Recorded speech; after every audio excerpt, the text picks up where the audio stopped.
जदीद दौर में हलाल और हराम के मामलात इस्लामी रहनुमाई। क्या आप जानते हैं कि आज के दौर में कुछ चीजें हलाल लगती है लेकिन हकीकत में वो हराम हो सकती है, और कुछ चीजें हराम समझी जाती है मगर वो असल में जायज होती हैं। इस्लाम एक मुकम्मल ज़ाब्ता हयात है।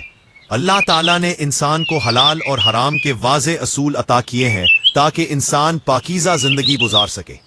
लेकिन जदीद दौर में जहां टेक्नोलॉजी, कारोबार और सोशल मीडिया आम हो चुका है, वहीं हलाल और हराम के मामलात भी पेचीदा हो गए हैं।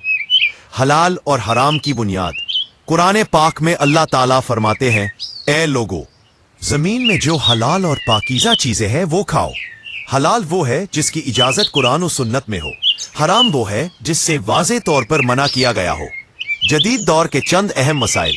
1. कमाई और कारोबार। आज बहुत से लोग सूदी बैंकिंग, ऑनलाइन बेटिंग, फ्रॉड और धोखा को मामूली समझते हैं, हालांकि सूद, धोखा और नाजायज कमाई सख्त हराम है। 2. सोशल मीडिया और यूट्यूब। झूठे क्लिक्स, जाली थंबनेल, गलत मालूमात फैलाना, ये सब गुनाह भी है और हराम कमाई का जरिया भी बन सकते हैं। 3. हलाल फूड का मसला। आज मार्केट में हलाल का लेबल लेकिन अज्जा मशकूक। एक मुसलमान पर लाजिम है कि तहकीक करे, सिर्फ नाम पर एतमाद ना करे। हमारा रवैया कैसा होना चाहिए? रसूल अलैहिस्सलाम ने फरमाया, हलाल वाज़े है और हराम वाज़े, और इनके दरमियान मुश्तबा चीजें हैं। लिहाजा मशकूक चीजों से बचना, उलमा से रहनुमाई लेना, नियत को साफ रखना, यही एक सच्चे मुसलमान की पहचान है।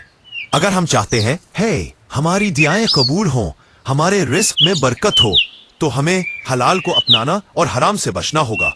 अगर आप चाहते हैं कि मैं हलाल और हराम के मजीद जदीद मसाइल पर वीडियोस बनाऊं, तो इस वीडियो को लाइक करें और चैनल को सब्सक्राइब जरूर करें।